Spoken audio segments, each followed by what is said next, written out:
പ്രിയപ്പെട്ട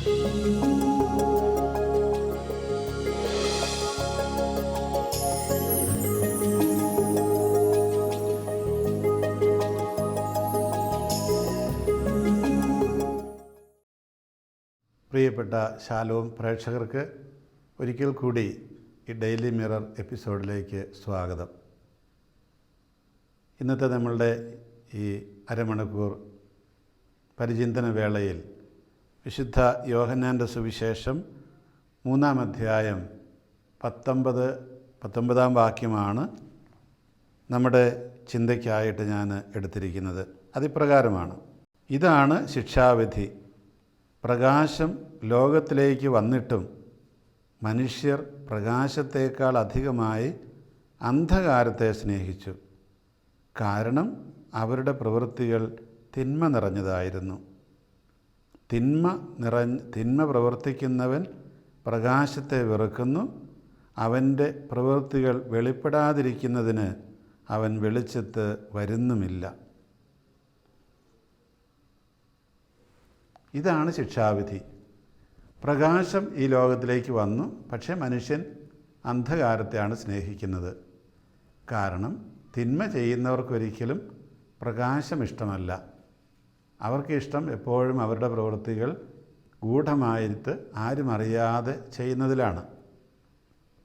ഇത് മനുഷ്യൻ്റെ സൃഷ്ടിയുടെ ആദ്യം മുതൽ സംഭവിക്കുന്ന കാര്യമാണ്. ആദത്തെയും ഹവ്വായെയും ദൈവം സൃഷ്ടിച്ചു എന്ന് പറയുമ്പോൾ മനുഷ്യനെ ദൈവം സൃഷ്ടിച്ചെന്ന് മനസ്സിലാക്കിയാൽ മതി. ഈ ദൈവം മനുഷ്യനെ സൃഷ്ടിച്ചപ്പോൾ മനുഷ്യൻ്റെ പ്രകൃതിയുടെ തന്നെ ഭാഗമായിരുന്നു സ്വാതന്ത്ര്യം എന്ന് പറയുന്നത്. സ്വാതന്ത്ര്യമില്ലെങ്കിൽ മനുഷ്യനല്ല. ഇനി ഈ സ്വാതന്ത്ര്യം ഉപയോഗിച്ച് ശരിയായിട്ടുള്ളതും തെറ്റായിട്ടുള്ളതും ചെയ്യാമായിരുന്നു. നന്മതിന്മകളുടെ അറിവിൻ്റെ വൃക്ഷത്തിൻ്റെ ഫലം അത് തിന്നരുത് എന്ന് ദൈവം പറഞ്ഞു. ജീവൻ്റെ വൃക്ഷത്തിൻ്റെ ഫലം തിന്നരുത് എന്ന് ദൈവം പറഞ്ഞു.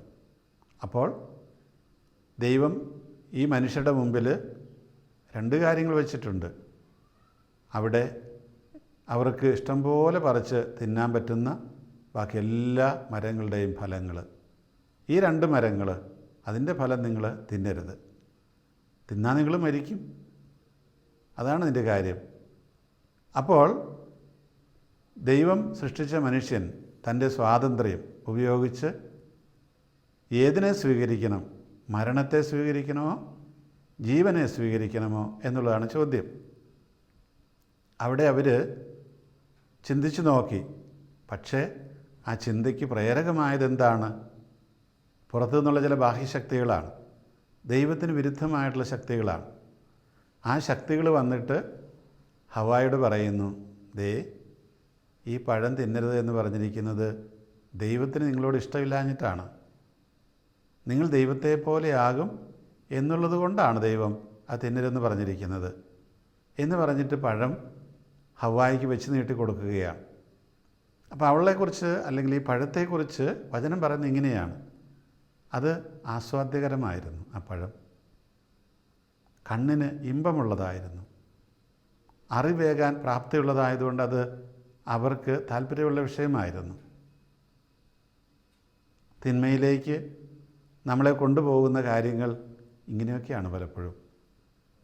അത് ആസ്വാദ്യകരമാണ്, അത് കണ്ണിന് ഇമ്പകരമായിരിക്കും.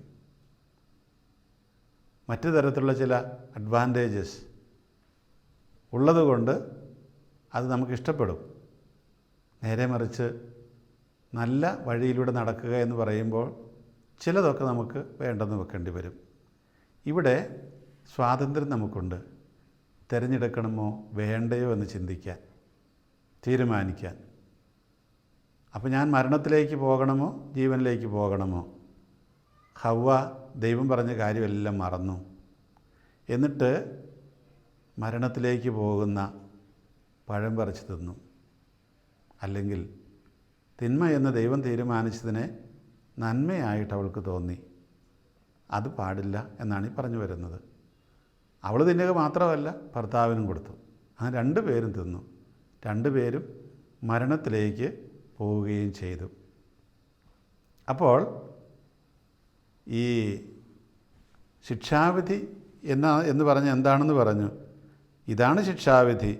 പ്രകാശം ലോകത്തിലേക്ക് വന്നിട്ടും മനുഷ്യർ പ്രകാശത്തേക്കാൾ അധികമായി അന്ധകാരത്തെ സ്നേഹിച്ചു.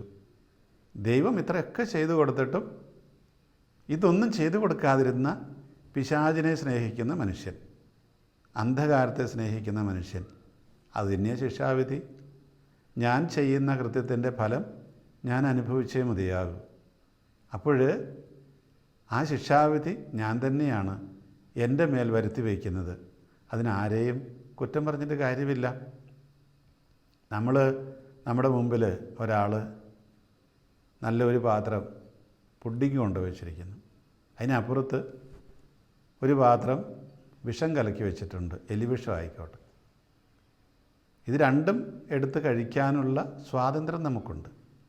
ഏത് കഴിക്കണം? ഒരു പക്ഷേ ഈ എലിവിഷം കലക്കി വെച്ചിരിക്കുന്നത് നല്ല ഒന്നാന്തരം ഒരു സ്വർണ്ണ പാത്രത്തിലായിരിക്കാം. മനോഹരമായിട്ടുള്ള ഒരു ചിത്രപ്പണികളുള്ള ടേബിൾ ക്ലോത്ത് ഇട്ട ടേബിളിലായിരിക്കും അത് വെച്ചിരിക്കുന്നത്. അതുപോലെ അതിന് മറ്റ് തരത്തിലുള്ള ആകർഷണീയതയും ഉണ്ടാകാം. പക്ഷേ അതിൻ്റെ അകത്തിരിക്കുന്ന സാധനം ഈ തരത്തിലുള്ള വിഷമാണ് എന്ന് നമ്മൾ മനസ്സിലാക്കുന്നുണ്ട്, നമുക്കറിയാം. എന്നിട്ടും ആ സ്വർണ്ണമൊക്കെ കാണുമ്പോൾ അതിനകത്തുനിന്ന് കുടിക്കാനുള്ള ആഗ്രഹം കൊണ്ട് ഈ വിഷമെടുത്ത് കുടിച്ചാൽ എങ്ങനെയിരിക്കും? ഫലം തീർച്ചയായിട്ടും മരണമായിരിക്കും. അപ്പോൾ സ്വാഭാവികമായിട്ടും ശിക്ഷാവിധി നമ്മൾ തന്നെയാണ് ഏറ്റെടുക്കുന്നത്. നമ്മൾ അന്ധകാരത്തെ സ്നേഹിക്കുന്നവരായി തീരുകയാണ് ചെയ്യുന്നത്. അത് അന്ധകാരത്തെ സ്നേഹിക്കാൻ കാരണം എന്താണ്? തിന്മ പ്രവർത്തിക്കുന്നവർക്ക് ഒരിക്കലും പ്രകാശത്തെ സ്നേഹിക്കാൻ കഴിയില്ല. സത്യസന്ധത, ആത്മാർത്ഥത, ഇതൊക്കെ പ്രകാശത്തിൻ്റെ ഭാഗത്ത് നിൽക്കുന്ന കാര്യങ്ങളാണ്. അത് നമുക്ക് സ്വീകരിക്കാൻ പറ്റുന്നില്ലെങ്കിൽ നമ്മൾ തിന്മ ചെയ്യുന്നവരാണ് എന്നുള്ളതാണ് ഇതിൻ്റെ കാരണം. ഇപ്പോൾ സർക്കാർ ഒരു നിയമം കൊണ്ടുവരാമെന്ന് കരുതുക, കള്ളപ്പണത്തിനെതിരായിട്ട്, അല്ലെ ഈ നികുതി വെട്ടിപ്പിനെതിരായിട്ട്. അത് കുറേ പേര് എതിർക്കും. കാരണം എന്താണ്? അവർക്കതിനെ സ്വീകരിക്കാൻ പറ്റുകയില്ല. അവർ നികുതി വെട്ടിക്കുന്നവരായിരിക്കും, അവർ ഈ കള്ളപ്പണം സൂക്ഷിക്കുന്നവരായിരിക്കും. സ്വാഭാവികമായിട്ടും അപ്പോൾ പ്രശ്നമുണ്ടാകും. ഇത് ശരിയല്ല എന്ന് അവർ പറയാൻ തുടങ്ങും. അവരുടെ ലക്ഷ്യം വേറെയാണ്. അവർ പ്രകാശത്തെ സ്നേഹിക്കുന്നില്ല, അന്ധകാരത്തെയാണ് സ്നേഹിക്കുന്നത്. കാരണം ഈ പണികളൊക്കെ അവർ ചെയ്യുന്നത് അന്ധകാരത്തിലാണ്, ഇരുട്ടിൻ്റെ മറയിലാണ്, ആരും അറിയാതെയാണ്. ഈ ക്രൈസ്തവ ജീവിതത്തെ സംബന്ധിച്ച് പറയുമ്പോൾ നമുക്ക് സ്വാതന്ത്ര്യം തന്നിട്ടുണ്ട് ദൈവം. ഈ കർത്താവ് തന്നിരിക്കുന്ന ആ വഴിയിലൂടെ നടക്കാനും നടക്കാതിരിക്കാനും ഒക്കെയുള്ള സ്വാതന്ത്ര്യം നമുക്ക് തന്നിട്ടുണ്ട്. അത് നമ്മൾ തിരഞ്ഞെടുപ്പിലാണ് പ്രധാനപ്പെട്ട കാര്യം നമ്മൾ ശ്രദ്ധിക്കേണ്ടത്. നല്ല വഴിയിലൂടെ, കർത്താവിൻ്റെ വഴിയിലൂടെ നടക്കാനായിട്ട് പരിശ്രമിക്കുക. ഇനി നടന്നില്ലെങ്കിൽ എന്തുണ്ടാകും എന്ന് ഇന്നത്തെ ആനുകാലികമായ സംഭവങ്ങൾ നമ്മളെ പഠിപ്പിക്കുന്നുണ്ട് ഒരുപാട്. സഭയിലായാലും എവിടെയായാലും കർത്താവിൻ്റെ വഴികളിലൂടെ നടക്കാതെ വരുമ്പോൾ എന്ത് സംഭവിക്കും എന്ന് ഉള്ളതിനുള്ള തെളിവുകളാണ് നമ്മൾ കാണുന്നത്. വീഴ്ചകളൊന്നും ഉണ്ടാകും. അതുകൊണ്ട് ഈ അന്ധകാരത്തെ സ്നേഹിച്ചാൽ സ്വാഭാവികമായിട്ടും അതിൻ്റെ ഫലം നമ്മുടെ ജീവിതത്തിലുണ്ടാകും. അന്ധകാരത്തിൽ നടക്കുന്നവർ തട്ടി വീഴും. വെളിച്ചമില്ലാതെ നടന്ന് നമുക്കറിയാം പലതരത്തിലുള്ള ജീവികൾ കടിക്കും. പാമ്പൊക്കെ ഉണ്ട്, നമുക്ക് തിരിച്ചറിയാൻ പറ്റുകയില്ല. വല്ല വഴിയിൽ വല്ല വേരും കല്ലും ഒക്കെ ഉണ്ട്, അത് തട്ടി വീഴും. തട്ടി വീണ് കഴിഞ്ഞാൽ നമുക്ക് മുറിവേൽക്കും. ചിലപ്പോൾ അത് മാരകമായിരിക്കും, മരണകരമായ അവസ്ഥയിലേക്ക് കൊണ്ടുപോകും. അതുകൊണ്ട് പ്രകാശത്തിലായിരിക്കേണ്ടതിൻ്റെ ആവശ്യകതയാണ് ഈ പറഞ്ഞു വരുന്നത്. നമ്മളല്ലെങ്കിൽ സ്വയം ശിക്ഷാവിധി ഏറ്റുവാങ്ങുന്ന വ്യക്തികളായിട്ട് രൂപാന്തരപ്പെടുകയാണ് ചെയ്യുന്നത്. ഈ വൈകുന്നേരങ്ങളിലൊക്കെ ഗർഭിണികളായ സ്ത്രീകൾ പുറത്തിറങ്ങി നടക്കരുത് എന്ന് പറയാറുണ്ട്. ഇപ്പം അന്ന് അത്രയും പറയാറുണ്ടെന്ന് എനിക്ക് അറിഞ്ഞുകൂടാ. മുൻകാലങ്ങളിലൊക്കെ പറയുമായിരുന്നു, ഒരുപാട് ഇൻസിസ്റ്റ് ചെയ്ത് പറയുമായിരുന്നു. അതിൻ്റെ കാരണം എന്താണ്? ഈ അന്നൊന്നും വെളിച്ചമില്ലല്ലോ, നമുക്ക് കറണ്ടൊന്നും ഇല്ലായിരുന്ന കാലഘട്ടത്തിൽ ഗർഭിണികളൊക്കെ പുറത്തിറങ്ങിയാൽ അവർ വല്ല കല്ലയിലൊക്കെ തട്ടി വീഴും, ഇരുട്ടത്ത് പുറത്തിറങ്ങിയാലേ. അല്ലെങ്കിൽ വല്ല തേളും പാമ്പും ഒക്കെ അടിക്കും. അവർ ഈ തട്ടി വീഴുകയാണെങ്കിൽ അവരുടെ വയറ് തല്ലിയായിരിക്കും വീഴുന്നത്. അപ്പോൾ വയറ്റിലുള്ള കുട്ടിക്ക് അത് അപകടമാണ്. ചുരുക്കത്തിൽ ഇങ്ങനെയുള്ള കാര്യങ്ങളെല്ലാം ഈ ഇരുട്ടിൽ സംഭവിക്കും. അതുകൊണ്ട് പറഞ്ഞിരുന്നത് എന്താണ്? അവർ രാത്രിയിൽ പുറത്തിറങ്ങരുത്. പക്ഷേ അങ്ങനെ ഇറങ്ങരുത് എന്ന് പറഞ്ഞാൽ ഒരു പക്ഷേ അവർ സമ്മതിക്കുകയില്ല, അവരിറങ്ങും. അതിനൊക്കെയുള്ള വിദ്യയായിട്ട് എന്താ പറഞ്ഞത്? പുറത്തിറങ്ങിയാൽ കൊച്ചിനെ പുള്ളു തെല്ലും, പിന്നെ കൊച്ചിന് കാല് തളർന്നു പോകും, നമുക്കറിയാം അത് പോളിയോ ബാധിച്ചതാണ്. കുട്ടികൾക്ക് ഇപ്പോൾ ഒക്കെ ഇഞ്ചക്ഷനുണ്ട്, പോളിയോയ്ക്കുള്ള മരുന്നൊക്കെ കൊടുക്കുന്നുണ്ട്. അതുകൊണ്ട് അധികം അങ്ങനത്തെ ഈ ബാധിച്ച കാലുകളൊന്നുമില്ല കുട്ടികൾക്ക്, തളർന്നു പോകുന്ന കാലുകൾ. പക്ഷേ പണ്ട് ഒരുപാടുണ്ടായിരുന്നു. അതിൻ്റെ കാരണം എന്താണ്? ഈ മരുന്നുകളൊന്നും ഇല്ലായിരുന്നുകൊണ്ടാണ്. അപ്പോൾ ഈ പുറത്തിറങ്ങുമ്പോൾ ഇങ്ങനെയുള്ള അനുഭവം ഉണ്ടാകും എന്ന് പറഞ്ഞ് അവരെ പേടിപ്പെടുത്തി അവരെ അകത്തിരുത്തുകയാണ് ചെയ്യുക. ഇല്ലെങ്കിൽ ഈ പ്രത്യാഘാതം ഉണ്ടാകും. ഇരുട്ടിനെ സ്നേഹിക്കും അവർ. നമുക്കെപ്പോഴും എന്താണ് ഈ ചെയ്യരുത് എന്ന് പറയുന്ന കാര്യം ചെയ്യാനാണ് താല്പര്യം. ഇരുട്ടത്ത് ഇറങ്ങരുതെന്ന് പറഞ്ഞാൽ ഇറങ്ങിയിരിക്കും, ഇന്നത് ചെയ്യരുതെന്ന് പറഞ്ഞാൽ അത് ചെയ്തിരിക്കും. അതുകൊണ്ട് നമ്മൾ അവിടെ ഈ പ്രത്യേകമായിട്ട് ചിലപ്പോൾ ചില ദൈവികമായ സങ്കല്പങ്ങളുമായിട്ട് അതിനെ ബന്ധപ്പെടുത്തും. ഇങ്ങനെ ഈ പുറത്തിറങ്ങരുത് എന്നൊക്കെ പറയുന്നതിനെ ചില ദൈവികമായ സങ്കല്പങ്ങളുമായിട്ട് ബന്ധപ്പെടുത്തും. അത് പ്രത്യേകിച്ച് നമ്മുടെ ഹിന്ദു മതത്തിൽ ധാരാളമുണ്ട്. നമ്മളെക്കൊണ്ട് നന്മ ചെയ്യിക്കാൻ വേണ്ടിയിട്ട് ഒരുപാട് കാര്യങ്ങൾ ദൈവികമായ സങ്കല്പങ്ങളുമായിട്ട് ബന്ധപ്പെടുത്തിയിരിക്കും. അത് ചെയ്താൽ നിനക്ക് ഇങ്ങനെയുള്ള പ്രശ്നങ്ങളുണ്ടാകും. അപ്പോൾ എന്ന് പറഞ്ഞ അർത്ഥം ഇത്രയേ ഉള്ളൂ, നിനക്ക് ആ ദൈവികമായ ചിന്തയുണ്ടെങ്കിൽ മാത്രമേ നിനക്ക് നന്മയിലേക്ക് നടക്കാൻ പറ്റുകയുള്ളൂ എന്നാണ് ഈ പറഞ്ഞു വരുന്നത്. അതുകൊണ്ട് ഈ നമ്മൾക്ക് ശിക്ഷാവിധി ഏറ്റുവാങ്ങാതിരിക്കാൻ പറ്റണമെന്നുണ്ടെങ്കിൽ, നന്മയിലേക്ക് നടക്കാൻ പറ്റണമെന്നുണ്ടെങ്കിൽ ദൈവികമായിട്ടുള്ള ആ ഒരു ജീവിതം അത് കൂടിയേ കഴിയൂ. അതുകൊണ്ടാണ് 21-ാമത്തെ വാക്യം പറയുന്നത്, സത്യം പ്രവർത്തിക്കുന്നവൻ വെളിച്ചത്തിലേക്ക് വരുന്നു, അങ്ങനെ അവൻ്റെ പ്രവൃത്തികൾ ദൈവ ഐക്യത്തിൽ ചെയ്യുന്നവയെന്ന് വെളിപ്പെടുത്തുന്നു. നമ്മൾ ദൈവവുമായിട്ടുള്ള ഐക്യത്തിൽ ചെയ്യുകയാണെങ്കിൽ നമുക്ക് തിന്മയിലേക്ക് പോകാൻ പറ്റില്ല. കാരണം ദൈവം നമ്മളെ നിരന്തരമായിട്ട് ഓർമ്മപ്പെടുത്തിക്കൊണ്ടിരിക്കും. ഈ ദൈവികമായ ചിന്ത എന്ന് പറയുമ്പോൾ നമുക്ക് ഈ വചനത്തിലൂടെയൊക്കെ കിട്ടുന്ന ചിന്തകളാണതെല്ലാം. ദൈവം നമുക്ക് പറഞ്ഞു തരുന്ന കാര്യങ്ങൾ. ആ ചിന്തയില്ലാതെ വരുമ്പോൾ സ്വാഭാവികമായിട്ടും നമ്മൾ അന്ധകാരത്തെ, ഇരുട്ടിനെ സ്നേഹിക്കാനായിട്ട് തുടങ്ങും. കാരണം അവിടെ എല്ലാത്തിനുള്ള സൗകര്യങ്ങളുണ്ട്. ആരും കാണുകയില്ല, കാണാതിരുന്നാൽ മാത്രം മതി എന്നുള്ള സങ്കല്പത്തിൽ ചെയ്യാനായിട്ട് നമുക്ക് സാധ്യമാകും. അപ്പോൾ രാത്രിയുടെ മറവിലല്ലേ കള്ളന്മാരൊക്കെ വരുന്നത്. വാസ്തവത്തിൽ നമ്മൾ ചിന്തിച്ച് നോക്കിയേ, കളവ് മിക്കവാറൊക്കെ രാത്രിയിലാണ്. പകലുള്ള കള്ളന്മാരുണ്ട്, പക്ഷേ എങ്കിൽ പോലും കൂടുതലും അത് രാത്രിയിലാണ് സംഭവിക്കുക. അപ്പോൾ ഈ രാത്രിയുടെ മറവിൽ നടക്കുന്ന കാര്യങ്ങൾ, ആ അന്ധകാരം എന്ന് പറയുന്നത് നമ്മുടെ ശിക്ഷാവിധി തന്നെയാണ്. നമ്മൾ ദൈവത്തോട് ചേർന്ന് നടന്നില്ലെങ്കിൽ ഉണ്ടാകുന്ന ശിക്ഷാവിധി എന്ന് പറയുമ്പോൾ അത് അതിൻ്റെ തന്നെ ഓട്ടോമാറ്റിക്കായിട്ട് വരുന്ന ഫലമാണ്. നമുക്കറിയാം, ഉപ്പ് തിന്നുന്നവൻ വെള്ളം കുടിക്കും എന്ന് മലയാളത്തിലൊരു ചൊല്ലുണ്ട്. ഉപ്പിൻ്റെ ഒരു പ്രത്യേകത, അത് ചെന്ന് കഴിയുമ്പോൾ നമ്മളുടെ ശരീരത്തിലുണ്ടാകുന്ന ചില രാസമാറ്റങ്ങളുടെ ഫലമായിട്ടാണ് നമുക്ക് വെള്ളം കുടിക്കാനായിട്ട് തോന്നുന്നത്, ദാഹം തോന്നുന്നത്. അത് ശിക്ഷാവിധിയാണെന്ന് പറഞ്ഞാൽ അതിൻ്റെ തന്നെ പരിണത ഫലമായിട്ടുള്ള ഒരു ശിക്ഷാവിധിയാണ്. ദൈവം തരുന്നതാണെന്ന് നമ്മളാരും കരുതേണ്ട കാര്യമില്ല. നമ്മൾ അന്ധകാരത്തെ സ്നേഹിച്ചിട്ട് തട്ടി വീണ് നമ്മുടെ ശരീരത്തിന് വല്ലതും പറ്റിയാൽ അത് നമ്മുടെ തന്നെ ശിക്ഷാവിധിയായി മാറുകയാണ്.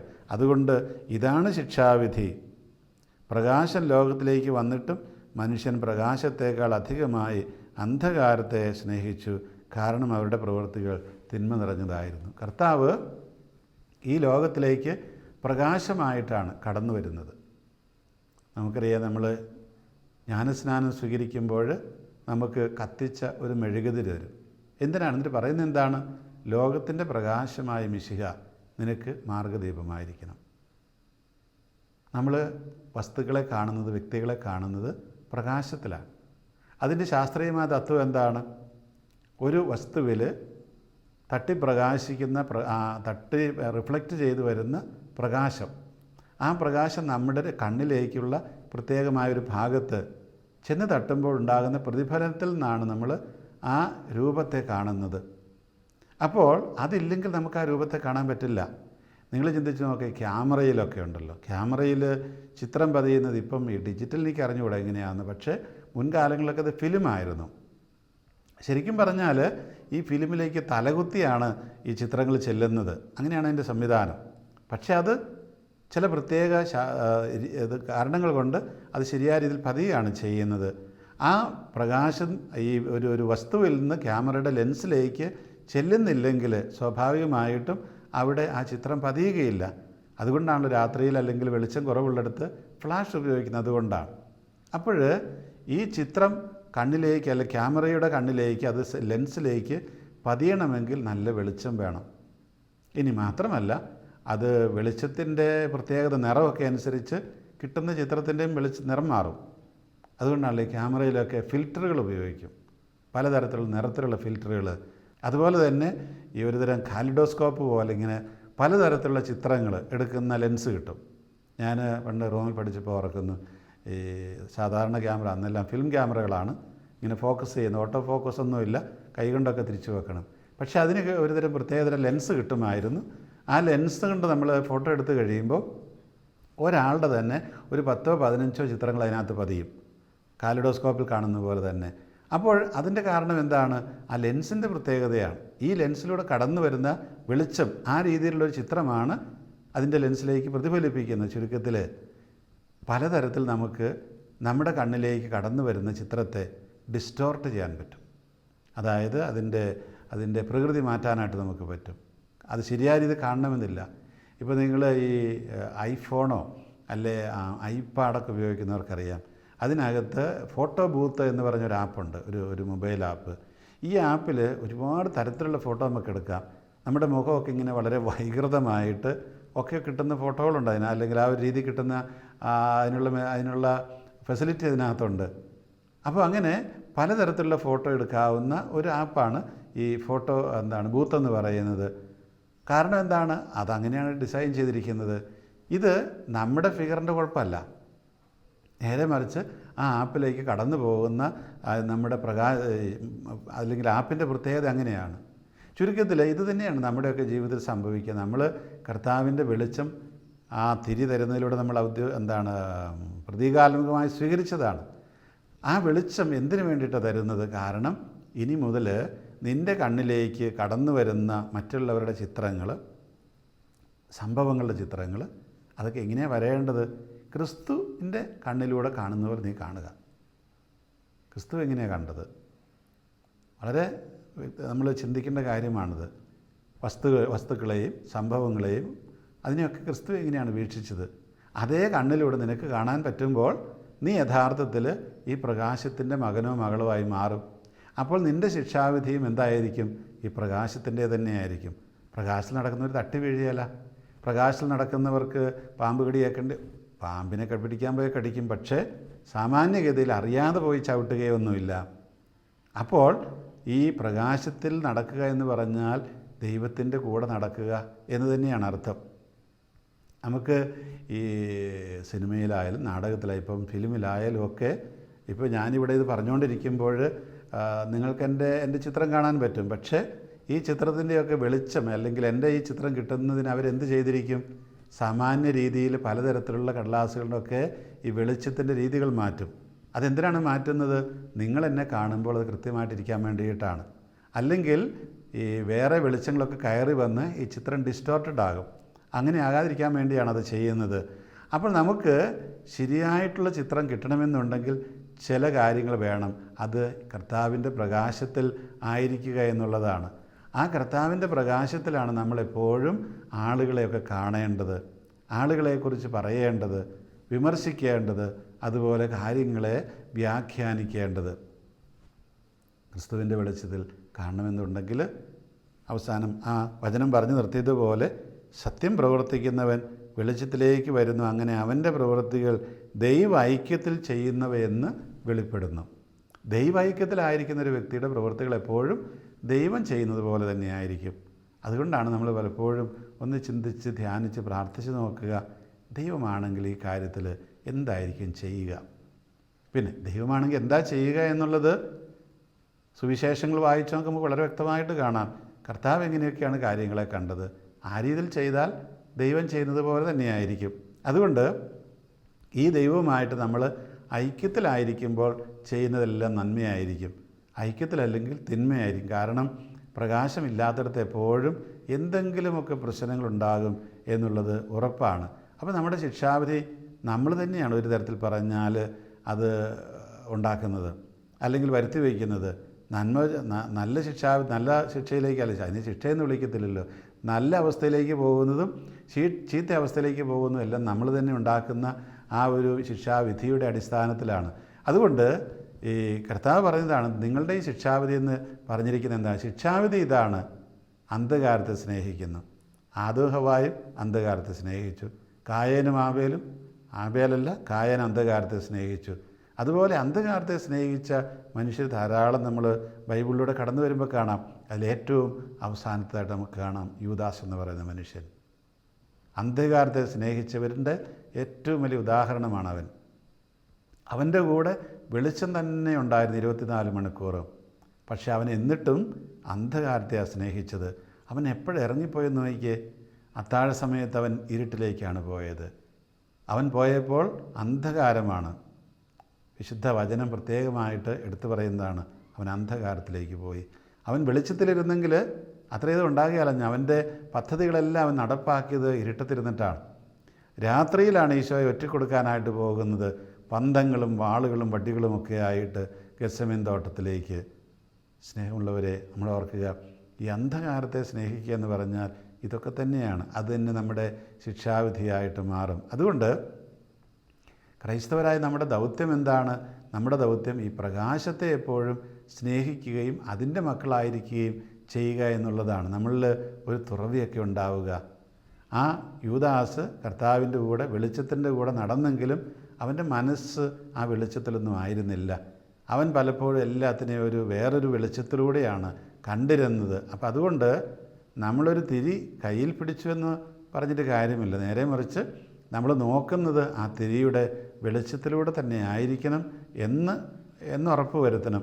എങ്കിലും ഇതൊക്കെ സാധിക്കുകയുള്ളൂ. അതുകൊണ്ട് നമ്മൾ തന്നെ ഈ അന്ധകാരത്തിൻ്റെ ശിക്ഷാവിധി വാങ്ങിവെക്കാതെ ദൈവൈക്യത്തിൽ എല്ലാ പ്രവൃത്തികളും ചെയ്യുന്നവരായിട്ട് നമ്മൾ രൂപാന്തരപ്പെടട്ടെ. അങ്ങനെ മാത്രമേ നമുക്ക് ഈ ക്രൈസ്തവ വിശ്വാസികളുടെ സമൂഹമായ സഭയ്ക്ക് ഈ ലോകത്തിൽ പ്രകാശവും മനസ്സാക്ഷ്യമൊക്കെ ആയിരിക്കാനായിട്ട് കഴിയുകയുള്ളൂ. ദൈവം നമ്മളെയും നമ്മുടെ ഈ സഭാ സമൂഹത്തെയൊക്കെ ധാരാളമായിട്ട് അനുഗ്രഹിക്കട്ടെ.